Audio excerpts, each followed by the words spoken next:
Well, good morning, everybody, and thank you for being here. And I do have an amazing guest and a terrific show it's going to be.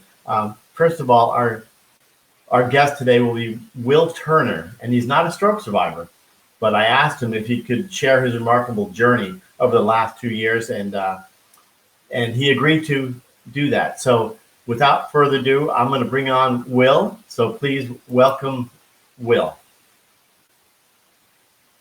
Good morning, Will. Good morning. How are you? I'm doing great. How about yourself? I'm doing good. It's funny. I keep thinking, boy, has it been, I don't know, 9 years that I went to your class and graduated from Farm Credit University.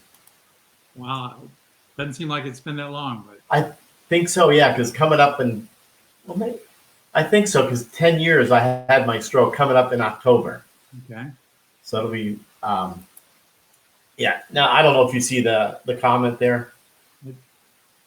Not without my glasses on. Yeah, no, it's okay. Good. Deb is just saying good morning. Good And morning. So a lot of people come in and salute. She's a caregiver. She's saying aloha. Aloha. Yeah. So you've had quite the journey over the last 2 years, 2018 and 19. Yes. Yeah, and I thought you'd be perfect, even though you're not a stroke survivor, that you could share your journey because how you push your limits. Because I kept thinking, wow, you really inspired me. Not to sit around. I mean, I don't sit around, but I work on my therapy and all that. But you're really pushing me to do better than I think I can. Good. Um, Good. so I don't know how you want to start. Introduce yourself and tell everybody who you are, and we can go from there. Okay. Will Turner. I live in Richmond, Virginia, and 2 years ago I turned 60 years old, and I decided before I turned 60 that I wanted a BHAG, a big, hairy, audacious goal for when I turned 60. And I'm an endurance athlete, and so I decided I was going to do 6 Ironman triathlons the year I turned 60. And an Ironman is a 2.4 mile swim, 112 mile bike, and a 26.2 mile marathon. I thought that would be huge. Yeah. Actually, I do some coaching with other athletes, and I had some local athletes that were competing in a triathlon in town. And so I went out to cheer them on and support them. And I ran into a friend of mine. This was about 3 years before I turned 60. And I had just come up with the idea shortly before that I wanted to do 6 Ironmans the year I turned 60. Before that, I'd done an Ironman at a time, one a year type of thing. And so Right. I thought was going to be huge. And so in the conversation I was having with my friend, she said, do you have any big race plans coming up? And I thought, well, let me share with her my exciting news. And I said, I'm thinking about doing 6 Ironmans when I turn 60 in a few years. And she immediately, very matter-of-factly said, oh, like Sam. And Sam's a local triathlete who had turned 60 a couple years before and had done 6 Ironmans. And I mean, not to take anything away from his accomplishment, because I don't know any other 60-year-olds who have done 6 Ironmans in a year. Right. But all of a sudden, it just took the wind out of my sails. I was like, oh, this BHAG, this big, hairy, audacious goal that I thought I had is not so big and hairy and audacious after all. And so I went back to the drawing board and did a bunch of mental gymnastics, but eventually ended up on doing 60 Ironmans the year I turned 60. Wow. So that was 2018. And then I continued the journey for a couple different reasons. In 2019, we did 45 more. So over the last 2 years, I've done 105 Ironmans, which has never been done before. Right. So quite the exciting and this life-changing journey along the way. Yeah, and then I remember the story your daughter said, because the first year, 2018, you did 60 of them, 60 Right. Ironmans, and 44 was the world record at that time.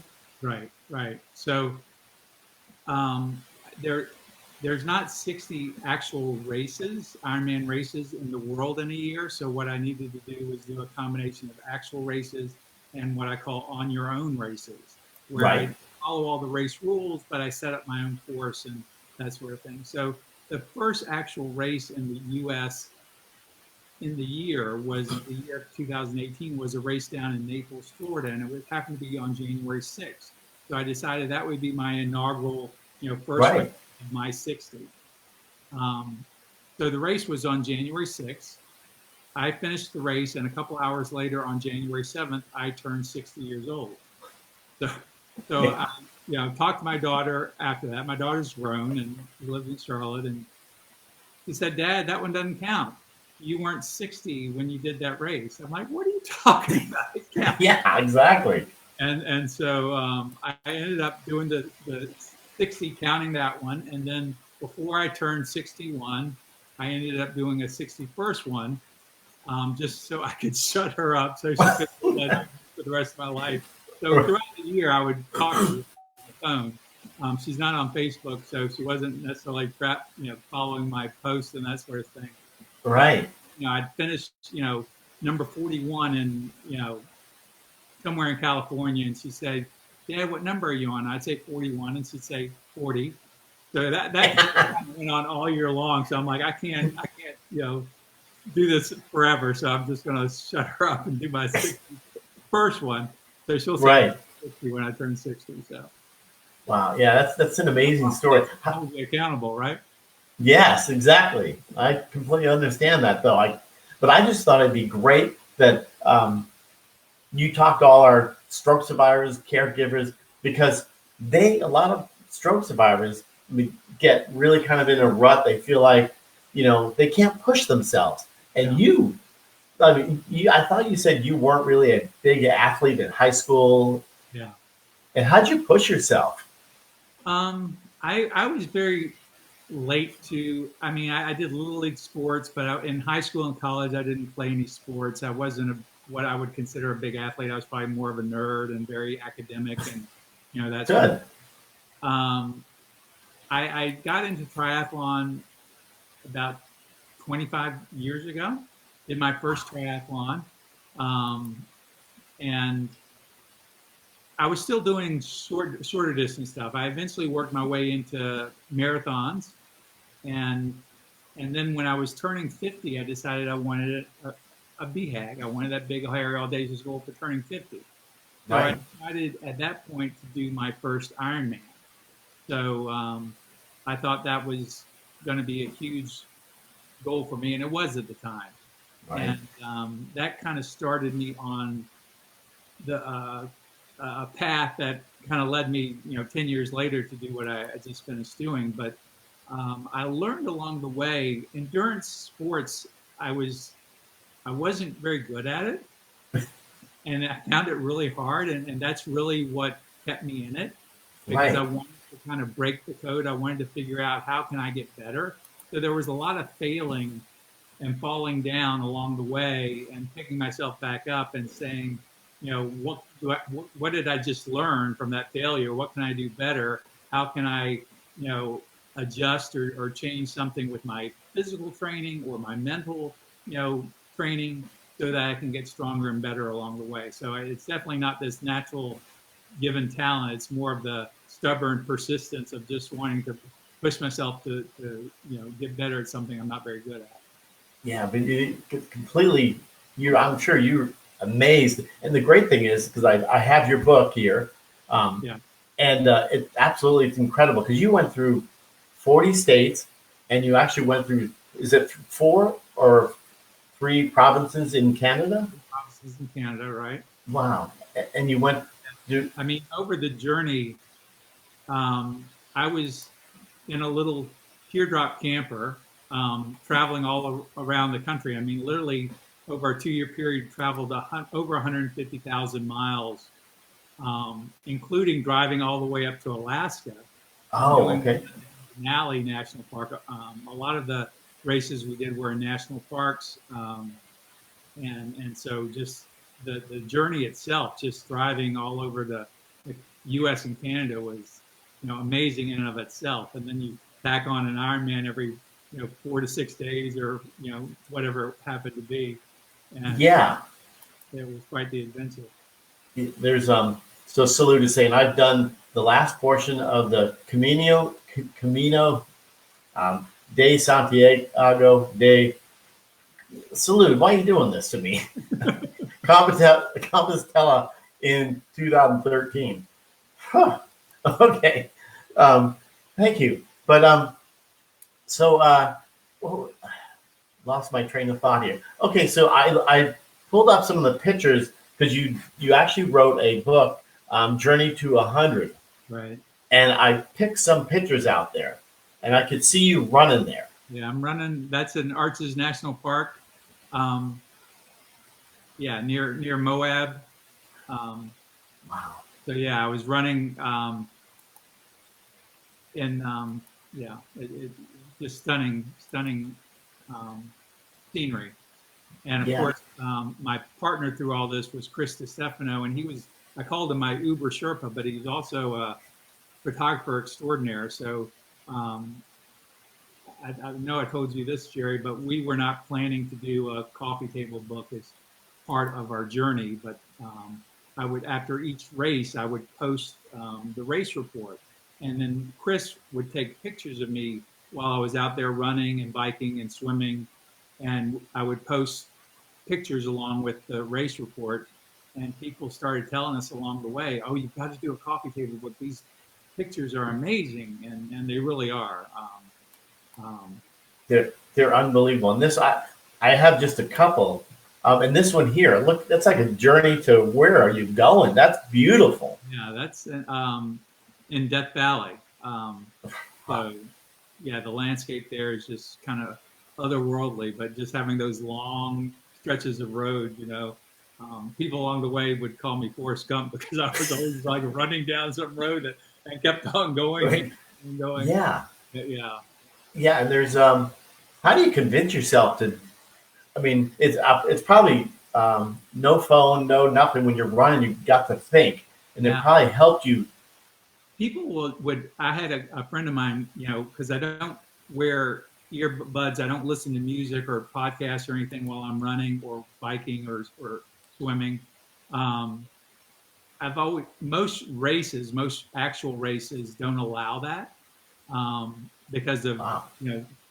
if you're it's dangerous if you've got earbuds in, you can't hear the traffic or that sort of stuff. So I don't train with that either, just because if I can't race with that, I don't want to train with that. And certainly I could have on my own, but I find that there's a lot of um, just there's a lot of peace, there's a lot of solitude, there's a lot of just thinking and processing time that goes on when I'm out there on my own for hours and hours and hours at a time. Um, Yeah. really, I found was in the journey, particularly, just quite a gift. A gift to be alone in your thoughts, alone with nature. Um, I somebody asked me, "What do you think about all day long?"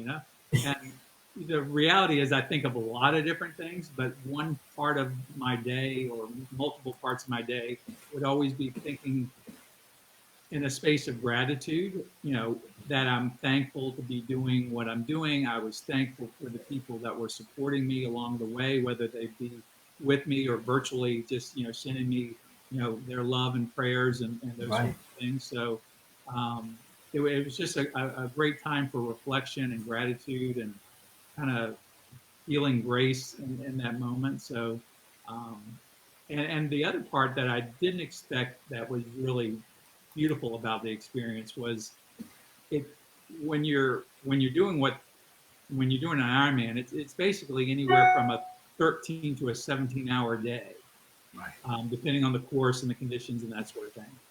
But that means I was totally unplugged. I wasn't looking at my smartphone. I wasn't on my laptop. I was unplugged from the world and news and all the chaos and destruction that's out there. And it was peaceful. I mean, just to have that break from all the chatter that goes on a daily basis that we're exposed to, and just to be, Right. and by the time I finished, it was late at night, and so, I'm running out in the middle of Death Valley, and I'm under this canopy of stars, and there's no one within miles of me. So to have those kind of moments over and over again in these amazing places was truly, a great gift that I just It, really it, appreciate it must have been a gift. But, it. Yeah. like Salute says, definitely a mindset to keep improving and finishing. Yeah. Yeah. They're, you know, in a long race like that, there's lots of things that happen in the course of the day. I always think of it in terms of peaks and valleys. You know, Right? you have these high moments where you're feeling great and you're feeling strong and all those sorts of things, and then you have these low moments where you know you're taking a deep dive, and there's always going to be, you know, actually when I did my first Ironman, I had a coach, and the coach told me, you know, it's a long day. Any way you slice it, it's a long day out there racing, and you're going to have ups and downs. And so that understanding that on the front end, knowing that there are going to be valleys and anticipating those really Right. helped me because, you know, oftentimes you get into these valleys, it's easy to kind of get in that negative mindset and go, you know, this is too hard. I want to quit, all those sorts of things. But when you can expect it, when you know that it's going to come, when it gets there, it doesn't throw you for a loop. It doesn't freak you out.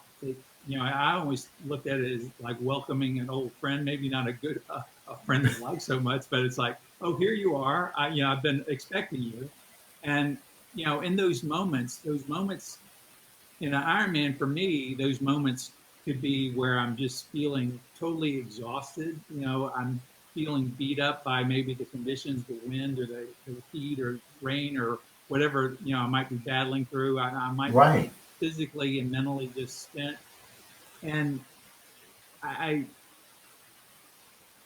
you know, there's nothing sweet in those moments. They hurt and you want to give up. You want to Yes. stop. But I've learned, and this is one of the reasons why I've stayed with endurance sports as long as I have, is that I've kind of rebranded those moments as I call them sweet spots. And there's nothing actually sweet in that moment, but when you get through it, if you keep pushing, if you keep moving one foot in front of the other, and you get to the other side and you get to the finish line or you get to a place where you're feeling better, um, it's like, to me it's like drinking this golden elixir because it gives you more confidence, it gives you more resilience, it makes you, you know, just realize that you have more to give than you thought you could. And in those moments when I'm racing, I don't know if those valleys are going to last 5 minutes or 5 hours, but what I do know is if I keep moving, I'm going to get out of it. I'm going to get a second wind. I'm going to keep, you know, I'm going to get to a place where I'm feeling better.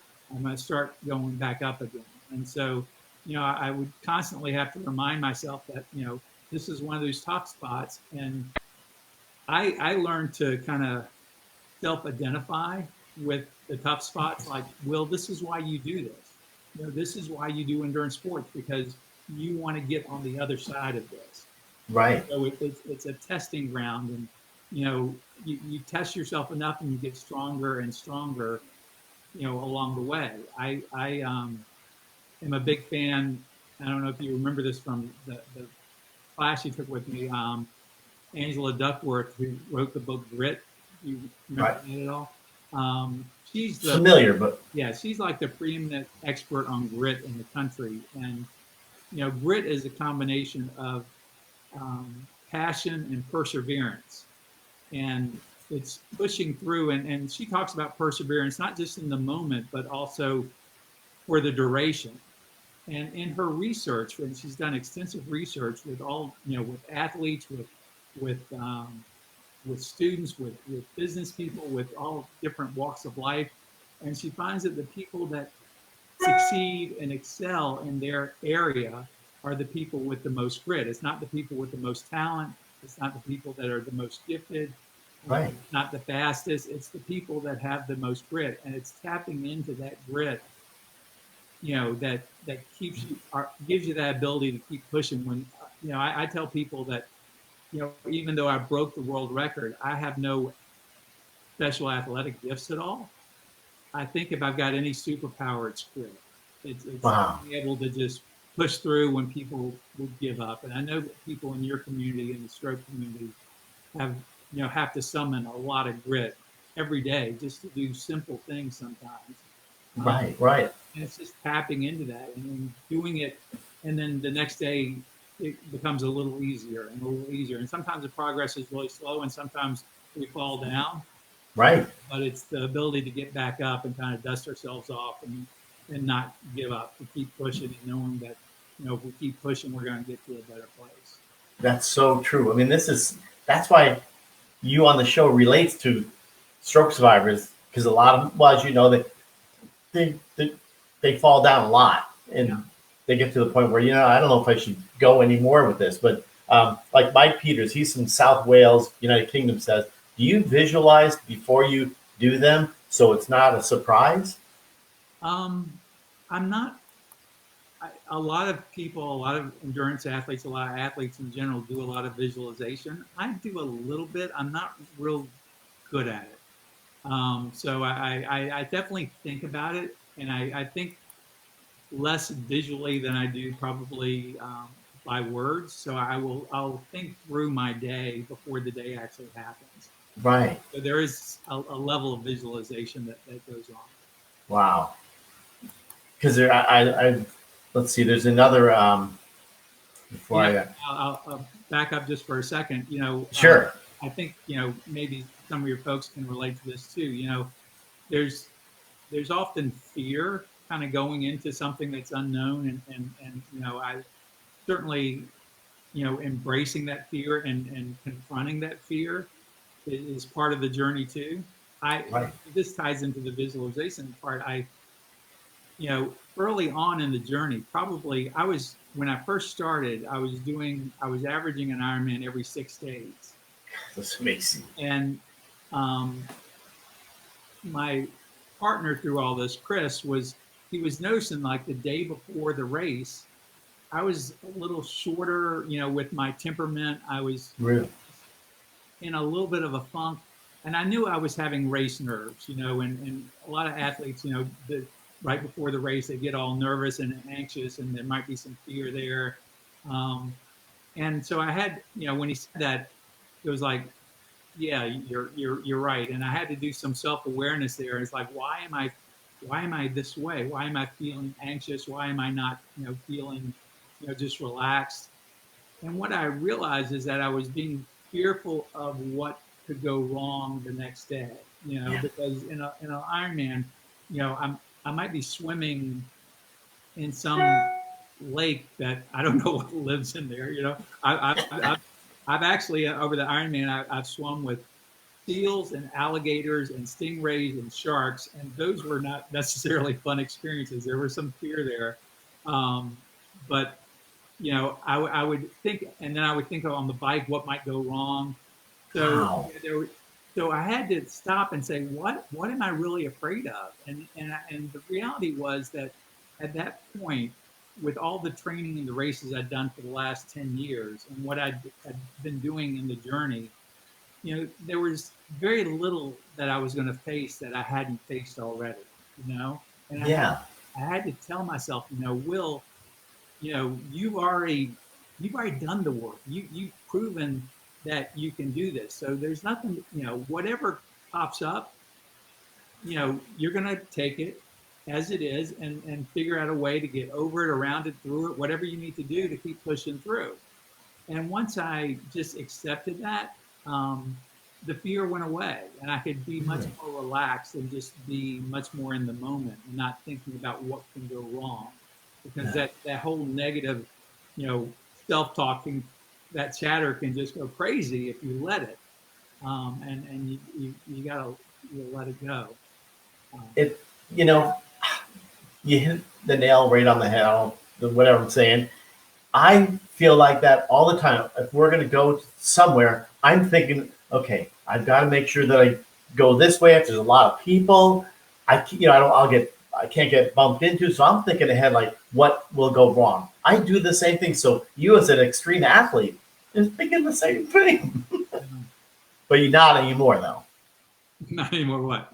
That you're thinking like what you just said about thinking what could go wrong. Myself, I think, I don't know as if it's possible, at least for me, to get rid of just having negative thoughts. But what I have been able to do is as soon as I get a negative thought, I recognize, I'm self-aware enough to go, okay, that's not good. How do I address this? And there's a researcher out of Durham University in England. His name is Charles Fernyhough, and he's done a lot of research on negative self-talk and negative bias and that sort of thing. And it's interesting that there's actually research that tells us that humans in general have a negative bias. They tend to hold on to the negative more than they hold on to the positive, and that impacts our behavior and impacts what we think. And so one of his strategies for dealing with the negative self-talk is to, as soon as you recognize the negativity that's coming on in your head, is to challenge it and actually have a conversation with it, so that you don't let this train wreck of a negative thought just kind of go unimpeded. And I'll tell you a quick little story. I was getting into Lake Koocanusa, which is it straddles northwest Montana and British Columbia, Canada. The lake is long enough that it's in part of Canada, part of the US. And I was doing one of my Ironmans there in early June of 2018. And I had a wetsuit, but the wetsuit was sleeveless. So I've seen it. Some wetsuits have full sleeves. So the full sleeve ones are just, protect you more from the cold. So anyway, I get in the water, and it's northern Montana at the Canada border. It's early June. The water is freezing. I get in the water in my wetsuit, and as soon as I start swimming for my 2.4 miles to start my Ironman for that day, the negative thought went in my head is like, oh my God, this water is so cold. How am I going to make it 2.4 miles? Right. And immediately I'm going, okay, Will, you can't go down that path, because if you do, you're never going to, I'm going to like talk my way out of this and quit long before I get to the 2.4 miles. So immediately what I did was, I wanted to acknowledge that it was cold, but I didn't want to play into the fear of it's too cold. So I'm like, yes, it's cold, but it's refreshing. And how often do you get a chance to swim in a beautiful lake like this, and you've got the whole lake to yourself, because nobody else is swimming in it because it was so freaking cold. Very early in the morning, because that's when I started Ironman. So anyway, I'm swimming the whole time and doing my best to keep a positive mental attitude and not let the negativity kind of go anywhere after that initial onslaught. I literally get to the end, and I'm starting to stand up to walk out of the water. I'm about probably 10 feet from the shoreline at this point. And Chris is standing on the edge, and he's often taking pictures. Well, he happened to be taking a video of me getting out of the water. And he thought he was just going to take a picture of me or a video of me kind of going out of the water and saying something to the camera, to the people that are following the journey, like, hey, finish the swim. Now I'm off to the bike. But when I stood up out of the water, I was shaking uncontrollably. And then I fell back in the water. Then I tried to get up, and I was shaking again. And the whole time I'm walking, and I'm stiff, and I look kind of dazed and crazed and all this stuff. Right. I was borderline hypothermic, had hypothermia. So I was really in that moment just struggling, and I'm not sure how I made it, but I know that I made it because I willed myself to do that, and I didn't let that negative chatter take over. The grit. I ended up having to go to the car and like cut on the heat for like 20 minutes just to get my body temperature up to the point where then I could get on my bike and then continue, the rest of my Ironman. But wow, 112 miles then. Yeah, then the 112 miles, then you run a marathon after that. So it's a long. Now, Yvonne is asking, and she, I hope I don't get this wrong, Yvonne. She's from Greece. Okay. She says, does your guest know Iron Samba? I don't know. Don't know that. Let's see. And Melissa's saying, wow, Will, you are so inspiring. Thanks, Jerry, for letting us know Mr. Turner's amazing accomplishments. Well, thank you. I'm humbled to be here. Yeah. Oh, there's so many. And like Mike Peters says, I learned to bring down an imaginary drone to rebel negative people in situations. But yeah, I'm glad you said that about the negative. I mean, there should no excuse for me not willing to push myself. You know, and sometimes we get the negative stuff from other people too, right? Um, Yes. I had, you know, when I started sharing with people before I was, you know, after I told my friend that I was doing six and then I went back to the drawing board, I waited another, this was like 3 years before I turned 60. So I waited till probably about 6 to 9 months before I was actually going to do the 60 at 60 to really start sharing it with people. And at first I shared it with my athletic friends, my running friends, my triathlon Right. friends, because I thought they would be really supportive. I thought they'd be like, Will, that's awesome. You know, this is, you know, I can't believe it, but this is great. Right. All of them, except for one, all of them said, Will, you're crazy. You can't do this. You're going to hurt yourself. You're too old. I mean, all the reasons why it couldn't happen. And it was, you know, at first it was like, you know, I was disappointed because it's like, you know, I thought these people would be supporting me. I thought they'd be my, you know, they're my friends. Right. And then, you know, it dawned on me after a little reflection that they were speaking, even though they were speaking to me, they were speaking of their own limits, not mine. You know, and it wasn't their goal, it was mine, you know, and nobody needed to believe that it was possible but me. And so, you Yes. know, if they were expressing limits that, you know, told them that it wasn't possible, they weren't the ones that were going to do all the work to prepare for it. They weren't the ones that was going to do the physical and mental training for, you know, a couple years to get ready for it. They didn't know what I'd gone through to get where I was. Right. I didn't expect them to be on the same page with me, Right. you know, and I think sometimes too that the other part of that is when you have those naysayers, you just want to show them that they're wrong. You know, like, you know, you might not think I can do this, but I may fail. I may not get there where I want to go, but Right. I'm going to give it everything I've got. I'm going to, you know, tap into whatever grit I've got.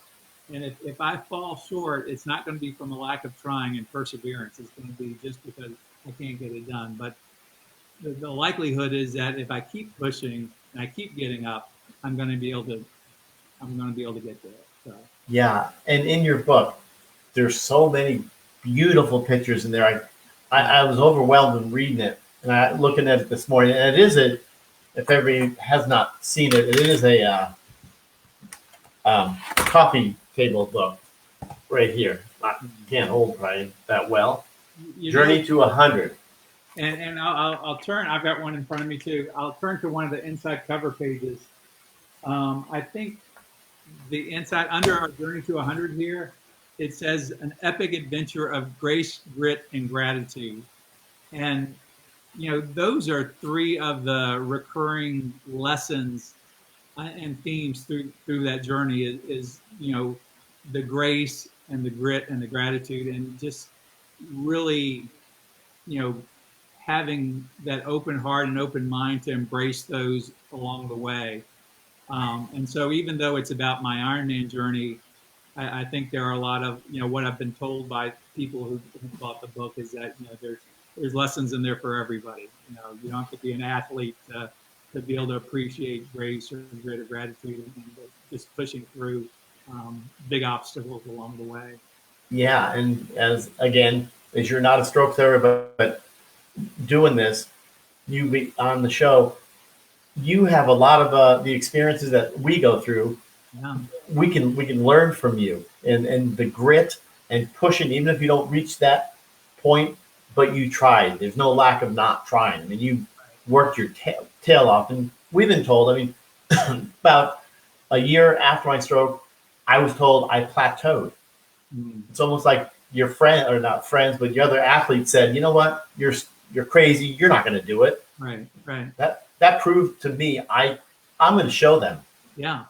And you know what? I mean, just like in your community, you know, you see somebody that does do it, and you know, when you see that, it's like, if they can do it, I know that it can be done. You know, Right. and people would tell me I'm too old, I can't do this. I've got a lot in the athletic world. I've got a lot of older athletes who I look up to as mentors and role models and inspiring me. I often tell this story. There's a a gentleman. His name is Lou Hollander, and he was the first athlete over 80 years old that completed the Kona Ironman Championship in Hawaii. And so he's competing in this race, and he still has to meet all the cutoffs that every other athlete does there. So there's a cutoff for the swim as far as time, 2 hours and 20 minutes. There's a cutoff for the bike, and there's a cutoff for the race. Everybody has to complete the race in 17 hours. So Wow. Lou was competing against people in their 20s, 30s, 40s, and 50s, 60s, and 70s, and he was 82, and he did it. And Wow. I recently read a story about him during this pandemic. And during the pandemic, he's 90 years old. He lives in Oregon, and he still is going out there. He's not racing Ironmans anymore, but he's doing triathlons on his own at a sprint and Olympic distance level. Wow. And interesting, he gets interviewed a lot because of his accomplishments, but people often ask him questions, and one of the things he says he does is that he always, every single day when he's training, he pushes himself to an anaerobic level. So anaerobic is like the step beyond aerobic.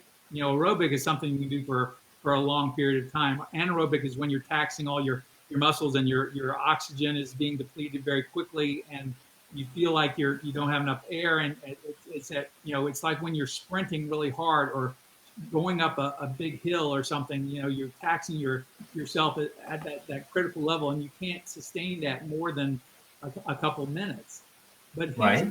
at 80 some years old, and now he's 90. He's still going out and not just doing an easy jog or a walk. He's pushing himself to the point where he's physically, just exhausted, at least Wow. until he recovers from that.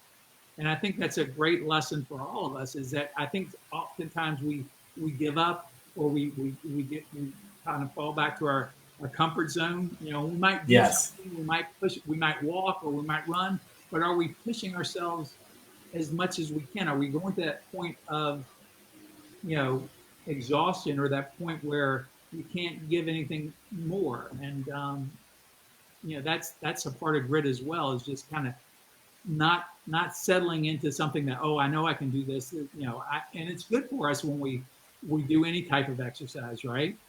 Yes. How often are we really pushing ourselves to that next level where it starts to hurt? Because it's easy to Right.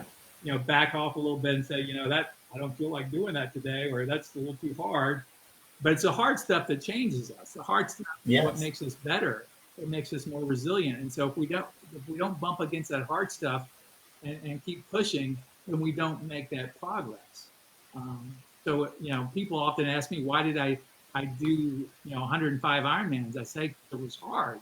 And the hard stuff is what changes you. And I wanted it to be something that would change me. Yeah. And it certainly did, didn't it? It did. Yeah. And I love your affirmations and the quotes that are in the book. If your dream doesn't scare you, it's not big enough. Yeah.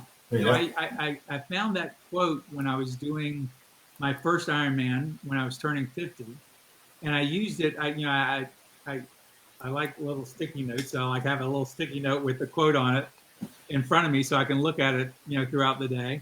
But I would use that quote as I was training, for my first Ironman, and then when I was decided to do the 60.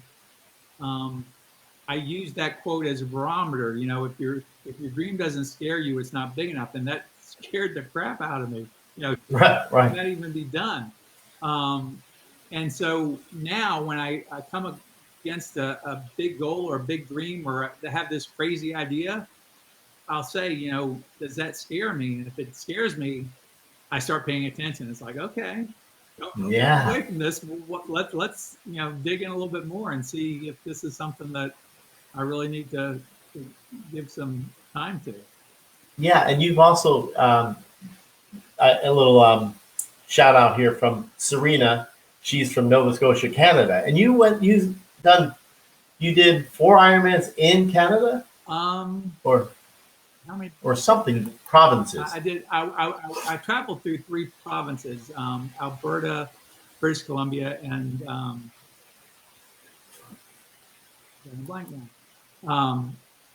So I made it through. I did one in Banff, and along if you Banff and Jasper are national parks in the provinces in Canada and in Alberta. Absolutely just breathtaking locations. I also did Ironman in Whistler and Wow. Timberton and north of Whistler, but just stunning. I think Banff was probably the most of all the ones I did. I did some in some of the most amazing places all over, and I think that gets the prize for most beautiful. Right. And this one, That one's on Big Sur, the coastline on yep. California near Big Sur.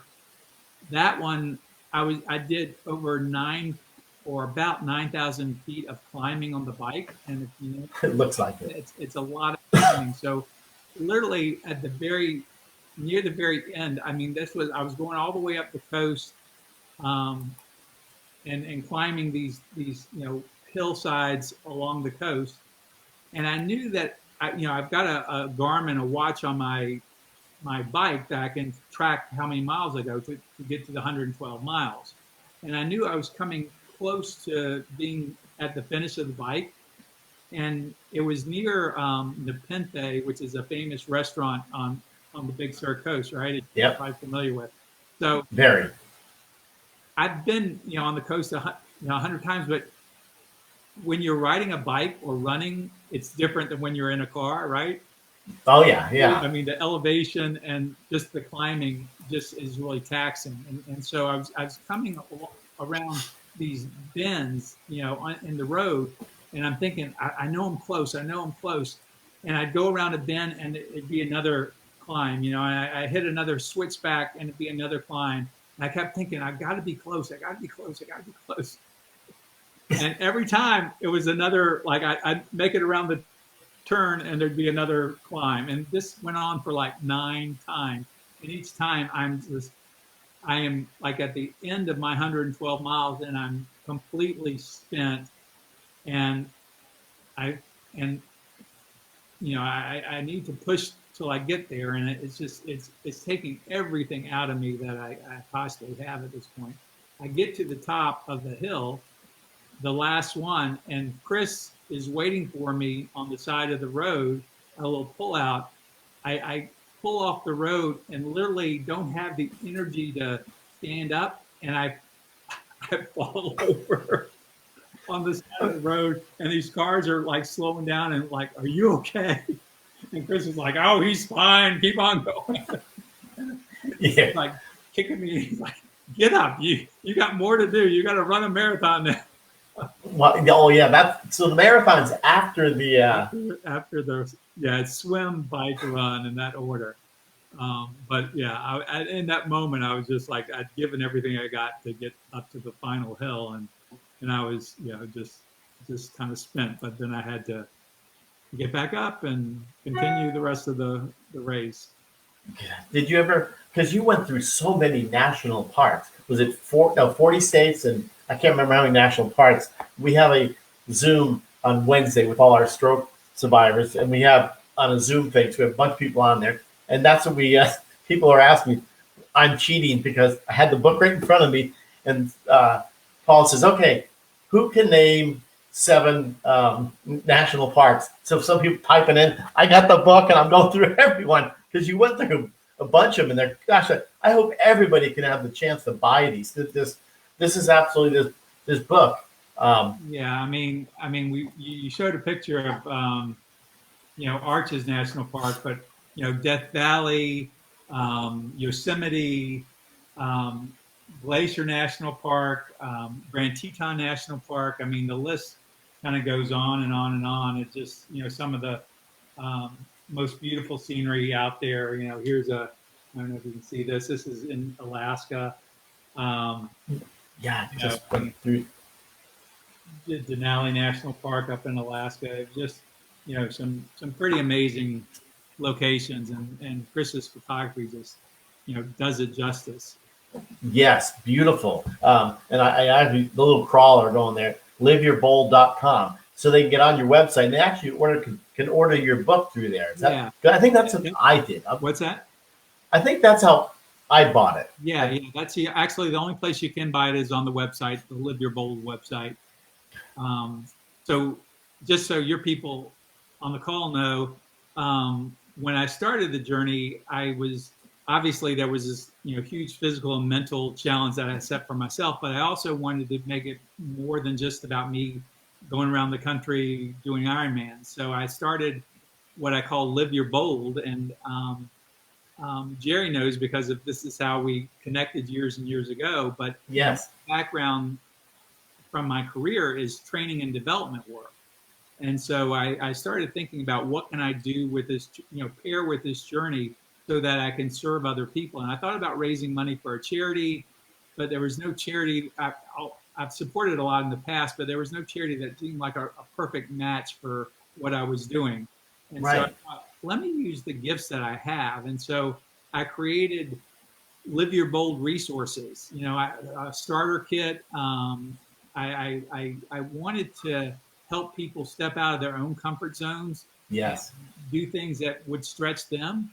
I would I would go and talk to school groups, and talk to kids, and I would talk to adults as well. But anything I could do along the journey to spread that Live Your Bold message was something that I did as part of the journey to give back, and that to me was probably more rewarding than any of the Ironmans I did, which was, just seeing and getting the feedback of how you have an impact on somebody else. What you do or say has that ripple effect that sometimes you never know about.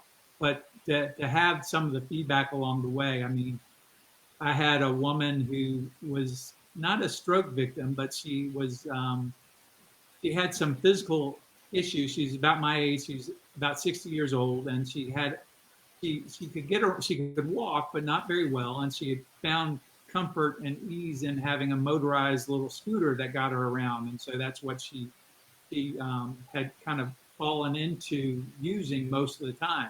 Sure. And she said because of what she saw I was doing, she decided she was going to go for a walk, a long walk. She was going to push herself. She was going to do something that was hard. And she ended up not walking 1 mile, but walking 2 miles. And she said that was the longest she's walked in decades. And to me, that's Yeah. that makes it all worthwhile. If and I had lots of stories like that. Of people just kind of stepping out of their comfort zones and doing something that they probably wouldn't have, but they were inspired along the way and decided to push themselves and um, you know, that makes it all Worthwhile worth there. everything I went through. Yeah. Yeah, and that's we all these stroke survivors, everybody in our community, same thing. But if we can inspire one person, if it changes one person, it really, I feel better. And just Mike Peters also said it's okay to cry when there's too much on your mind. The clouds rain too when things get heavy. And he was talking about being in this pandemic. It's easy to just sit around and just do nothing. Yeah. So how do we push ourselves? Yeah. I don't know if you saw it, Jerry. I know we're friends on Facebook. I just wrote a blog post about, you know, it was 7 mental strategies that I picked up in my Ironman journey that you can use during the pandemic to help you kind of push through. One of them is that peaks and valley thing that I told you about, and Right? kind of the negative chatter. But there's some other ideas there as well. I can forward it to you if you want to forward it to any of your folks as well. Oh, that'd be terrific. That'd be terrific, and I appreciate that. So, because I know we're down to really kind of close to the end here. So, are there any advice that you could give? Because it's so inspiring. Your story is just. I'm glad you were able to come on, but it really is so inspiring, and not to quit, not to give up. Yeah. One piece of advice, I do a lot of speaking. And one thing I usually end with when I'm speaking to a group is I tell them that I want to give them a challenge, and I want them to um, embrace a goal that is so bold that they have to grow into the person that can achieve it. Because, we don't know what our limits are, right? And Right. until we push those boundaries, until we set something so big and so bold that we have to change to get there, we're going to fall short of our potential there. So, I have absolutely zero regrets for the journey that I went on. And, even though there were plenty of people that told me I shouldn't do it, I couldn't do it.